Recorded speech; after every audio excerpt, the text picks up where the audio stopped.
Hi friends, Learn Programming in Malayalam എന്ന YouTube ചാനലിൻ്റെ പുതിയൊരു വീഡിയോയിലേക്ക് എല്ലാവർക്കും സ്വാഗതം. നമ്മൾ ഇന്ന് ഈ വീഡിയോയിൽ പഠിക്കാൻ പോകുന്നത് ജാവാസ്ക്രിപ്റ്റിലെ എറേഴ്സാണ്. എറേഴ്സ് എങ്ങനെയാണ്, എന്താണ് കാര്യമെന്നും അത് നമുക്ക് എങ്ങനെ മാനേജ് ചെയ്യാം അല്ലെങ്കിൽ ഹാൻഡിൽ ചെയ്യാം എന്നുള്ള കാര്യമാണ് പഠിക്കാൻ പോകുന്നത്. അപ്പോൾ നമ്മൾ പ്രോഗ്രാമിങ്ങിൽ എല്ലാവരും മനസ്സിലാക്കേണ്ട ഒരു കാര്യം എന്താണെന്ന് വെച്ചാൽ, നമ്മൾ കോഡിങ് എത്രയൊക്കെ പെർഫെക്റ്റായിട്ട് അല്ലെങ്കിൽ നന്നായിട്ട് ചെയ്താൽ പോലും നമുക്ക് അത് എക്സിക്യൂട്ട് ചെയ്യുന്ന സമയത്ത്, അഥവാ ഒരു ആപ്ലിക്കേഷൻ റൺ ചെയ്യണ സമയത്ത് എറേഴ്സ് ഉണ്ടാകും. അത് 100% അത് പ്രിവെൻറ്റ് ചെയ്യുക എന്നുള്ളത് പോസിബിളായിട്ടുള്ള കാര്യമല്ല.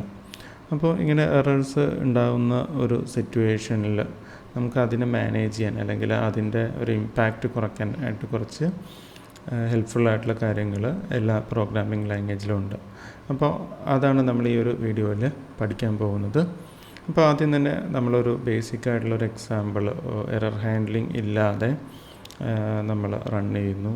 അതിനുശേഷം ആ ഒരു എക്സാമ്പിളിന് നമ്മൾ എറർ ഹാൻഡ്ലിംഗ് കൂടി ഇൻക്ലൂഡ് ചെയ്ത് അല്ലെങ്കിൽ എറർ ഹാൻഡ്ലിംഗ് ആഡ് ചെയ്തതിന് ശേഷം ആ പ്രോഗ്രാം എങ്ങനെ ബിഹേവ് ചെയ്യുന്നു എന്നതും കൂടിയാണ് നമ്മൾ മനസ്സിലാക്കാൻ പോകുന്നത്.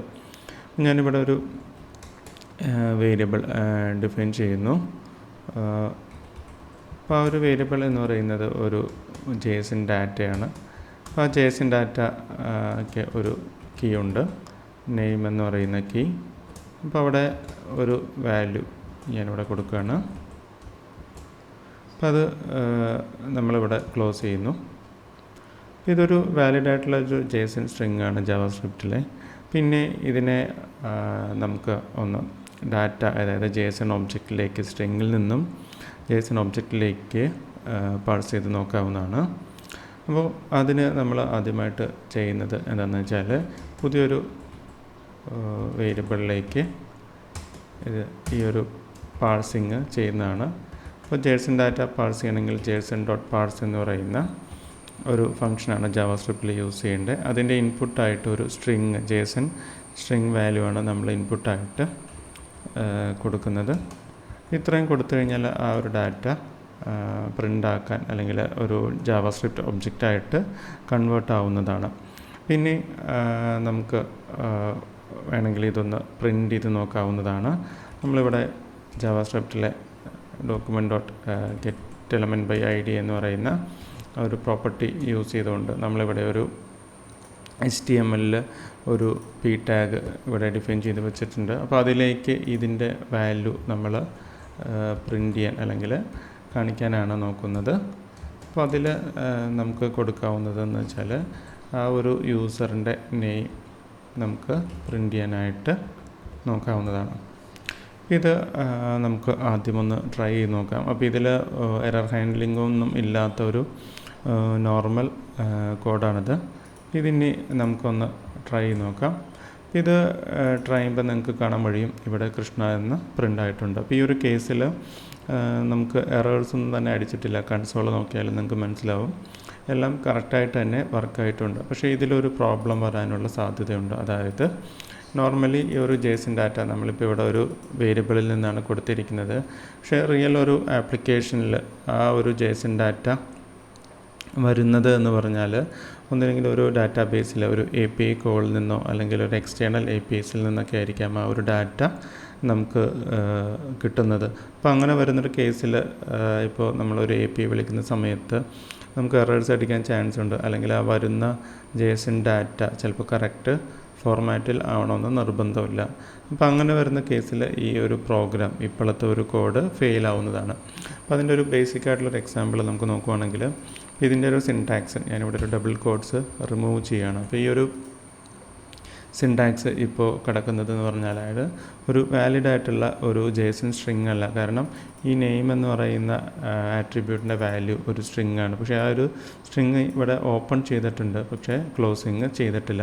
അപ്പോൾ ഇങ്ങനെയൊക്കെ ഡാറ്റ വരാനായിട്ട് സാധ്യത നമുക്ക് ആക്ച്വൽ പ്രൊജക്ട്സ് അല്ലെങ്കിൽ കോഡ് ചെയ്യുമ്പോൾ ഉണ്ട്. അപ്പോൾ അത് എക്സ്റ്റേണലി പല APIസിൽ നിന്നൊക്കെ ആയിരിക്കും ചിലപ്പോൾ ഡാറ്റ വരുന്നത്. അപ്പോൾ ഇങ്ങനെയൊക്കെ വന്നാലും നമ്മുടെ ഒരു കോഡ് ബ്രേക്കായി പോകാതിരിക്കാനായിട്ട് നമുക്ക് എറർ ഹാൻഡ്ലിംഗ് യൂസ് ചെയ്യാം. ഈ ഒരു കോഡ് ഇപ്പോൾ എങ്ങനെ ബിഹേവ് ചെയ്യുന്നു എന്ന് നമുക്ക് ആദ്യം ചെക്ക് ചെയ്യാം. ഇതിനെ നിങ്ങൾ റീലോഡ് ചെയ്ത് കഴിഞ്ഞാൽ നിങ്ങൾക്ക് ഇവിടെ കാണാൻ കഴിയും ഡാറ്റ ഒന്നും പ്രിൻ്റ് ആയിട്ടില്ല. പക്ഷേ കൺസോളിൽ നമുക്കൊരു എറർ മെസ്സേജാണ് വന്നിട്ടുള്ളത്, അൺടെർമിനേറ്റഡ് സ്ട്രിങ്. അപ്പോൾ ഇതൊരു എററാണ്. ഇതാണ് ആക്ച്വലി ജാവാസ്ക്രിപ്റ്റിലെ ഒരു എറർ അടിച്ചിരിക്കുന്നത്. ഈ എറർ ടാബിൽ നോക്കിക്കഴിഞ്ഞാൽ അതിൽ ആണ് ഇത് അടിച്ചിരിക്കുന്നത്. റെഡ് കളറിൽ നിങ്ങൾക്ക് കാണാനായിട്ട് സാധിക്കും.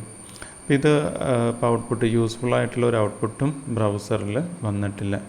നമ്മുടെ ഈ കൺസോൾ വിൻഡോ എന്ന് പറയുന്നത് ആക്ച്വലി ഡെവലപ്പേഴ്സ് അല്ലെങ്കിൽ കോഡിങ് ചെയ്യുന്നവർ യൂസ് ചെയ്യുന്ന ഒരു കാര്യമാണ്. അപ്പോൾ ഒരു നോർമൽ യൂസർ ഈ ഒരു പേജിൽ വന്നു കഴിഞ്ഞാൽ ചിലപ്പോൾ ഒരു ആവശ്യമുള്ള ഡാറ്റ നോക്കുന്ന സമയത്ത് അയാൾക്ക് ഈ ഒരു സിറ്റുവേഷനിൽ പ്രത്യേകിച്ച് ഒരു മെസ്സേജും തന്നെ കാണാനായിട്ട് സാധിക്കില്ല. വെറും ഒരു ബ്ലാങ്ക് പേജാണ് ഇവിടെ കാണുന്നത്. അപ്പോൾ ഈ ഒരു കോഡിനെ നമുക്ക് എങ്ങനെ ഒരു എറർ ഹാൻഡ്ലിംഗ് കോഡിലേക്ക് ഇട്ടിട്ട് കുറച്ചും കൂടി മീനിങ് ഫുള്ളായിട്ടുള്ള മെസ്സേജ് കൊടുക്കാൻ കഴിയും എന്നുള്ളത് നോക്കാം. അപ്പോൾ ഇതിൽ മനസ്സിലാക്കേണ്ട ഏറ്റവും ഇമ്പോർട്ടൻ്റ് ആയിട്ടുള്ള ഒരു കാര്യം എന്ന് വെച്ചാൽ ഈ ഒരു എറർ ഇപ്പോൾ ഒരു എക്സ്റ്റേണൽ സർവീസിൽ നമ്മൾ കോൾ ചെയ്യുമ്പോൾ നമുക്ക് കിട്ടുന്ന എറർ ഒരിക്കലും നമുക്കത് അവോയ്ഡ് ചെയ്യാനായിട്ട് സാധിക്കില്ല. പക്ഷേ നമുക്ക് ചെയ്യാൻ കഴിയുന്നത് എന്താണെന്ന് വെച്ചാൽ യൂസറിന് ഒരു മീനിങ് ഫുള്ളായിട്ടുള്ള ഒരു മെസ്സേജ് കൊടുക്കാം. സംതിങ് വെൻ റോങ് അങ്ങനെ എന്തെങ്കിലുമൊക്കെ ഒരു മെസ്സേജ്, മീനിങ് ഫുള്ളായിട്ടുള്ള ഒരു മെസ്സേജ് നമുക്ക് പ്രോപ്പറായിട്ട് കൊടുക്കാനായിട്ട് സാധിക്കും.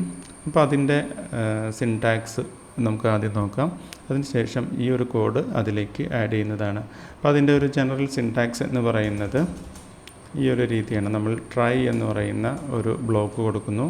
ട്രൈ എന്ന് പറയുന്നത് ജാവാസ്ക്രിപ്റ്റിലെ ഒരു ഇൻബിൽട്ട് ആയിട്ടുള്ള ഒരു റിസർവ്ഡ് കീവേഡാണ്. അപ്പോൾ അത് കഴിഞ്ഞാൽ നമ്മൾ ക്യാച്ച് എന്ന് പറയുന്ന ഒരു കീവേഡ് അടുത്ത ബ്ലോക്കിൽ കൊടുക്കുന്നു. അപ്പോൾ അത് കൊടുത്തു കഴിഞ്ഞ് ലാസ്റ്റ് കൊടുക്കുന്ന ഒരു കീവേഡും കൂടി ഉണ്ട്, അത് ഫൈനലി എന്ന് പറയുന്ന കീവേഡാണ്. അപ്പോൾ ഈ 3 ബ്ലോക്ക്, ഇതൊരു 3 ബ്ലോക്കായിട്ടാണ് ഇരിക്കുന്നത്. അതായത് ഈ ഒരു കേർലി ബ്രാക്കറ്റ് തുടങ്ങി അവസാനിക്കുന്ന സ്ഥലത്തിൻ്റെ ഇടയിലാണ് നമ്മൾ ആക്ച്വലി ഒരു ബ്ലോക്ക് എന്ന് പറയുന്നത്. കോഡിങ്ങിലെ ഒരു ബ്ലോക്കാണിത്. അപ്പോൾ ഇത് ഒരു സെക്കൻഡ് ബ്ലോക്ക്, ഇതൊരു തേർഡ് ബ്ലോക്കാണ്. ഈ 3 ബ്ലോക്കിലും എന്താണ് കൊടുക്കേണ്ടത് അല്ലെങ്കിൽ അതിൻ്റെ പർപ്പസ് എന്താണെന്നുള്ളത് നമുക്ക് നോക്കാം. ഇപ്പോൾ ട്രൈ എന്ന് പറയുന്ന ബ്ലോക്കിൽ നമ്മൾ കൊടുക്കുന്നത് കോഡ് ടു ബി എക്സിക്യൂട്ടഡ്, അതായത് നമുക്ക് ട്രൈ ചെയ്ത് നോക്കേണ്ട ആക്ച്വൽ എക്സിക്യൂട്ട് ചെയ്യേണ്ട കോഡാണ് നമ്മൾ ഈ ഒരു ട്രൈ ബ്ലോക്കിൻ്റെ അകത്ത് കൊടുക്കുന്നത്. പിന്നെ രണ്ടാമത് ക്യാച്ച് ബ്ലോക്ക്. അപ്പോൾ ഇവിടെ കൊടുക്കുന്നത് എന്താണെന്ന് വെച്ചാൽ എറേഴ്സ് വരുന്ന സമയത്ത് ഈ ഒരു ബ്ലോക്കിൻ്റെ അകത്തേക്കായിരിക്കും കോഡ് എക്സിക്യൂഷൻ നടക്കുന്നത്. അപ്പോൾ ഈ ഒരു ബ്ലോക്ക് ക്യാച്ച് എന്ന് പറയുന്ന ബ്ലോക്ക് എറർ എന്തെങ്കിലും വന്നാൽ മാത്രമേ ഈ ഒരു ബ്ലോക്കിൻ്റെ അകത്ത് കോഡ് കയറുകയുള്ളൂ. അല്ലാത്തൊരു സിറ്റുവേഷനിൽ ഒരിക്കലും ഇവിടെ ഉള്ള കോഡ് എക്സിക്യൂഷൻ നടക്കുന്നതല്ല. അപ്പോൾ അത് കഴിഞ്ഞാൽ ലാസ്റ്റ് വരുന്നതാണ് ഫൈനലി എന്ന് പറയുന്നത്. അപ്പോൾ അതിൻ്റെ വേർഡ് മീനിങ് വെച്ച് തന്നെ നമുക്ക് മനസ്സിലാവും അവസാനം എക്സിക്യൂട്ട് ആവുന്ന ഒരു കാര്യത്തിലാണ് നമ്മൾ ഫൈനലി എന്ന് പറയുന്നത്. അപ്പോൾ ഇതിൻ്റെ ഒരു പ്രത്യേകത എന്ന് വെച്ചാൽ ഓൾവേസ് എക്സിക്യൂട്ട്സ് ആണ്. അതായത് എറർ സംഭവിച്ചാലും അല്ലെങ്കിൽ എറർ പറ്റിയാലും അല്ലെങ്കിൽ എറർ വന്നില്ലെങ്കിലും ഈ ഒരു ഫൈനലി എന്ന് പറയുന്ന ബ്ലോക്ക് എപ്പോഴും എക്സിക്യൂട്ട് ആവുന്നതാണ്. പിന്നെ അതുപോലെ ഈ ക്യാച്ച് എന്ന് പറയുന്നതിൽ നിങ്ങൾക്കിവിടെ ഒരു പാരാമീറ്റർ കാണാം, ഇ എന്നിവിടെ കൊടുത്തിരിക്കുന്നു. അപ്പോൾ അത് ഒരു എറർ ഒബ്ജക്റ്റാണ്. ആ എറർ ഒബ്ജക്റ്റ് വെച്ചിട്ടാണ് നമ്മൾ എറർ ഡാറ്റ ഒക്കെ ആക്സസ് ചെയ്യുന്നത്. അപ്പോൾ ഈ ഒരു ഡാറ്റേനെ നമുക്കിനി നമ്മുടെ ഈ ട്രൈ ക്യാച്ചിൻ്റെ അകത്തേക്ക് കൊടുത്തു നോക്കാവുന്നതാണ്. അപ്പോൾ ഇതിൽ കൊടുത്തു കഴിഞ്ഞാൽ ഇപ്പോഴും കോഡ് ആക്ച്വലി റോങ് ആയിട്ടുള്ള കോഡ് തന്നെയാണ്, കാരണം ഇതൊരു വാലിഡ് ജേസൺ സിൻടാക്സ് അല്ല. അപ്പോൾ അങ്ങനെ വരുന്നൊരു സിറ്റുവേഷനിൽ നമുക്കിതൊന്ന് റൺ ചെയ്ത് നോക്കാം. ഇത് ഞാനിവിടെ റൺ ചെയ്യുകയാണ്. ഇപ്പോൾ നിങ്ങൾക്ക് കാണാം നേരത്തെ നിന്നൊരു വ്യത്യാസം ഇപ്പോൾ സംഭവിച്ചിട്ടുണ്ട്. കാരണം കൺസോളിലൊരു ജാവാസ്ക്രിപ്റ്റ് എറർ ഒന്നും അടിച്ചിട്ടില്ല. അതിൻ്റെ കാരണം എന്താണെന്ന് വെച്ചാൽ നമ്മൾ ഈ ഒരു ട്രൈ ക്യാച്ചിൽ അതിനെ ഹാൻഡിൽ ചെയ്തിരിക്കുന്നു. പക്ഷേ നമ്മളിപ്പോഴും ട്രൈ ബ്ലോക്കിൻ്റെ അകത്ത് മാത്രമേ കോഡ് എഴുതിയിട്ടുള്ളൂ. പിന്നെ നമുക്ക് വേണ്ടത് എറർ സംഭവിക്കുന്ന ഒരു സിറ്റുവേഷനിൽ ആ എറർ യൂസറിനെ നോട്ടിഫൈ ചെയ്യണം. അപ്പോൾ അതിന് വേണ്ടിയിട്ട് നമുക്ക് ഈ ഒരു ക്യാച്ച് ബ്ലോക്ക് നമുക്ക് യൂസ് ചെയ്യാവുന്നതാണ്. അപ്പോൾ അതിൽ എറർ വരുന്ന ഒരു സിറ്റുവേഷനിൽ നമുക്ക് ഈ ഒരു യൂസർ ഡാറ്റ ഡോട്ട് നെയിം എന്ന് പറയുന്ന പ്രോപ്പർട്ടി അവൈലബിൾ ആയിരിക്കില്ല. അപ്പോൾ അങ്ങനെ വരുന്ന സിറ്റുവേഷനിൽ അതിന് പകരം നമുക്ക് ഈ എറർ ഒബ്ജക്റ്റിനെ യൂസ് ചെയ്യാവുന്നതാണ്. അപ്പോൾ അതിൽ 1-2 പ്രോപ്പർട്ടീസ് ഉണ്ട്. അപ്പോൾ ആ പ്രോപ്പർട്ടീസ് യൂസ് ചെയ്തുകൊണ്ട് നമുക്ക് മീനിങ് ഫുള്ളായിട്ടുള്ള എന്തെങ്കിലും മെസ്സേജസ്, അതായത് ജാവാസ്ക്രിപ്റ്റ് എറർ അടിക്കുന്ന സമയത്ത് പ്രൊഡ്യൂസ് ചെയ്യുന്ന മെസ്സേജസ് യൂസ് ചെയ്യാവുന്നതാണ്. പിന്നെ ഈ ഒരു കോഡ് നമുക്ക് ട്രൈ നോക്കാം. ഇത് റീലോഡ് ചെയ്ത് കഴിഞ്ഞാൽ നിങ്ങൾക്ക് കാണാൻ കഴിയും. ഇത് എറർ ഡോട്ട് മെസ്സേജ് എന്ന് പറയുന്ന ഒരു ഒബ്ജക്റ്റിൻ്റെ വാല്യൂ, ഒരു കീയുടെ വാല്യൂ ആണ് ഇവിടെ വന്നിരിക്കുന്നത്.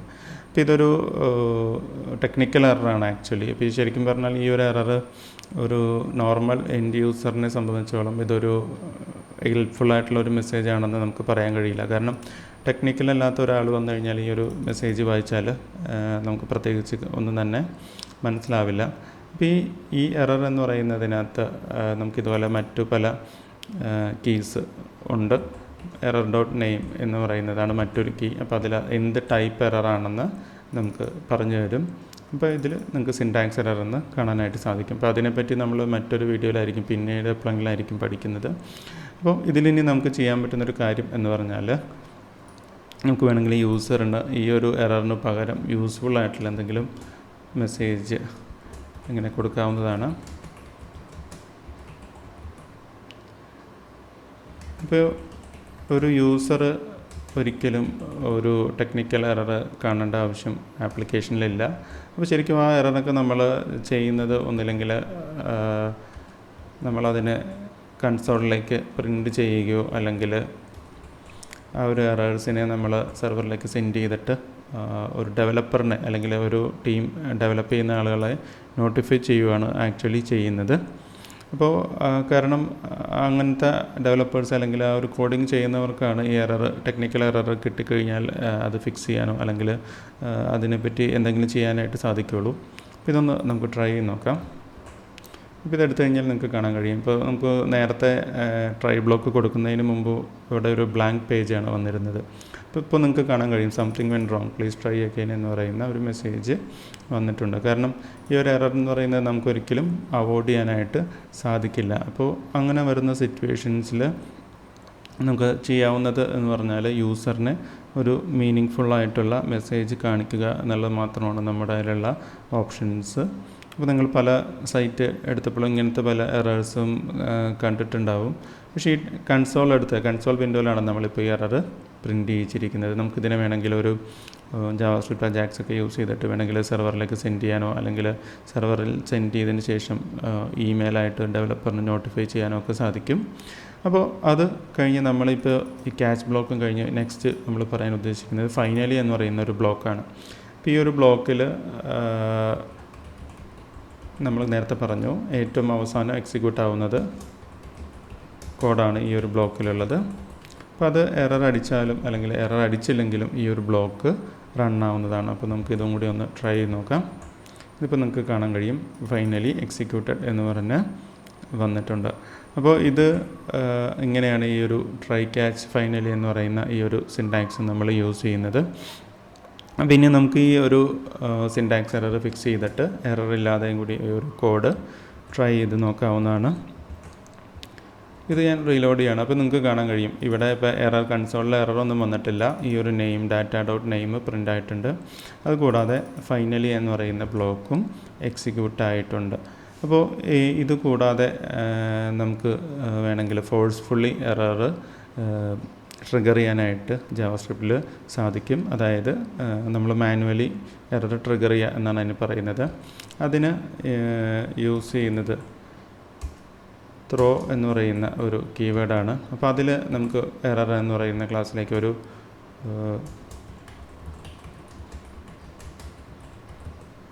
മെസ്സേജ് പാസ് ചെയ്യാനായിട്ട് സാധിക്കും. അപ്പോൾ ആ ഒരു വാല്യൂ, അതായത് ഇവിടെ പാസ് ചെയ്യുന്ന ഒരു വാല്യൂ ആയിരിക്കും ഈ എററിൽ അവിടെ കിട്ടുന്നത്. അപ്പോൾ ഇതും കൂടി നമുക്കൊന്ന് ട്രൈ ചെയ്ത് നോക്കാവുന്നതാണ്. ഇപ്പോൾ ഇവിടെ എടുത്തു കഴിഞ്ഞാൽ നിങ്ങൾക്ക് കാണാൻ കഴിയും നമ്മുടെ JSON-ൻ്റെ ഡാറ്റ ഇപ്പോൾ വാലിഡായിട്ട് പോലും ഇതൊരു എററാണ് വന്നിരിക്കുന്നത്. കാരണം നമ്മൾ ഈ ഒരു ലൈനിൽ ഫോഴ്സ്ഫുള്ളി എറർ ത്രോ ചെയ്തിരിക്കുന്നതാണ് കാണുന്നത്. നമ്മുടെ പ്രോഗ്രാമിൻ്റെ റിക്വയർമെൻറ്റിൽ ചില കേസസിൽ ഇങ്ങനെ എറർ ഫോഴ്സ്ഫുള്ളി ത്രോ ചെയ്യേണ്ടി വരും. കാരണം ഇൻപുട്ട് വാലിഡ് അല്ല. ഇപ്പോൾ ഫോർ എക്സാമ്പിൾ പറയുകയാണെങ്കിൽ നിങ്ങളൊരു ന്യൂമറിക്കൽ ഡിവിഷൻ ചെയ്യുന്ന സമയത്ത് ഡിനോമിനേറ്റർ 0 വരുന്നൊക്കെ ഒരു കേസിൽ ആണെങ്കിൽ നമുക്ക് ഇങ്ങനെ ഒരു ഫോഴ്സ്ഫുള്ളി എറർ ചിലപ്പോൾ ത്രോ ചെയ്യേണ്ടതായിട്ട് വരും. അപ്പോൾ അങ്ങനെ വരുന്ന കേസിൽ നമുക്കിത് യൂസ് ചെയ്യാനായിട്ട് സാധിക്കും. പിന്നെ ഇതിൽ കുറച്ച് അഡ്വാൻസ്ഡ് കാര്യങ്ങളുണ്ട്. നമ്മൾ വേറെ ഒരു വീഡിയോയിലായിരിക്കും അതിനെപ്പറ്റി പറയുന്നത്. ഇത് എറർ ഹാൻഡ്ലിങ്ങിൻ്റെ ഒരു ഇൻട്രൊഡക്ഷൻ വീഡിയോ ആണ്. പക്ഷേ നമ്മൾ ഈ ഒരു വീഡിയോയിൽ അത്യാവശ്യം ബേസിക്കലി കോമൺലി യൂസ് ചെയ്യുന്ന എല്ലാ കാര്യങ്ങളും ഇപ്പോൾ പറഞ്ഞിട്ടുണ്ട്. അപ്പോൾ ഇതാണ് നമ്മൾ ഒരു ട്രൈ ക്യാച്ച് ബ്ലോക്ക് വെച്ച് യൂസ് ചെയ്യുമ്പോൾ, അതായത് ട്രൈ ക്യാച്ച് ബ്ലോക്ക് വെച്ചുകൊണ്ട് നമ്മളൊരു കോഡ് എക്സിക്യൂട്ട് ചെയ്യുമ്പോഴുള്ള നമുക്കുള്ള അഡ്വാൻറ്റേജ്. അതായത് നമുക്ക് മീനിങ് ഫുള്ളായിട്ടുള്ള എറർ മെസ്സേജ്, വന്നാൽ പോലും മീനിങ് ഫുള്ളായിട്ടുള്ള എറർ മെസ്സേജസ് യൂസറിനെ കാണിക്കാൻ സാധിക്കുന്നു എന്നുള്ളതാണ് ട്രൈ ക്യാച്ച് ബ്ലോക്കിൻ്റെ ഒരു പ്രത്യേകത. പിന്നെ അതുകൂടാതെ നമുക്ക് കൺസോളിൽ അടിക്കുന്ന എറേഴ്സിനെ നമുക്ക് മറ്റൊരു ഇപ്പോൾ APIയിലേക്ക് സെർവറിലേക്ക് സെൻഡ് ചെയ്യാനൊക്കെ വേണമെങ്കിൽ ഇവിടെ സാധ്യമാണ്. നമുക്ക് ഈ ഒരു ക്യാച്ച് ബ്ലോക്കിൽ വേണമെങ്കിൽ സെർവറിലേക്ക് സെൻഡ് ചെയ്യാനൊക്കെ സാധിക്കുന്നതാണ് ഡാറ്റ. അപ്പോൾ എറർ നമ്മളെപ്പോഴും നോർമലി ആപ്ലിക്കേഷനിൽ എറർ എപ്പോഴും ലോഗ് ചെയ്ത് വെക്കാറുണ്ട്. കാരണം നമുക്കൊരു ആപ്ലിക്കേഷൻ നമ്മൾ മാനുവലി ടെസ്റ്റ് ചെയ്താലും അല്ലെങ്കിൽ കോഡ് ത്രൂ ടെസ്റ്റ് ചെയ്താലും ഒന്നും അത് ഒരിക്കലും ടെസ്റ്റിങ് കംപ്ലീറ്റ് ആവുന്നതല്ല. കാരണം ഒരു ആപ്ലിക്കേഷൻ ലൈവായി അതൊരു കുറേ യൂസേഴ്സ് യൂസ് ചെയ്യുമ്പോഴായിരിക്കും അതിൻ്റെ ആക്ച്വൽ ഇഷ്യൂസ് നമുക്ക് കിട്ടുന്നത്. അപ്പോൾ അങ്ങനെ വരുന്ന സിറ്റുവേഷൻസിൽ ഈ ഒരു യൂസർ എൻഡിൽ നിന്നുള്ള എറേഴ്സ് നമുക്ക് ക്യാച്ച് ചെയ്ത് വെക്കേണ്ടത് അല്ലെങ്കിൽ ലോഗ് ചെയ്ത് വെക്കേണ്ടത് വളരെ ഇമ്പോർട്ടൻ്റ് ആണ്. എന്നാൽ മാത്രമേ നമ്മുടെ ഒരു ആപ്ലിക്കേഷനിൽ റണ്ണിങ് ടൈമിൽ വരുന്ന എറേഴ്സ് എന്തൊക്കെയാണെന്ന് നമുക്ക് മനസ്സിലാക്കാനും അത് ഫിക്സ് ചെയ്യാനായിട്ടും സാധിക്കുകയുള്ളൂ. അപ്പോൾ ഇതാണ് നമ്മൾ ഈ ഒരു വീഡിയോയിൽ ഉദ്ദേശിച്ചിട്ടുള്ളത്. കൂടുതൽ കാര്യങ്ങൾ അടുത്ത വീഡിയോയിൽ പഠിക്കാം.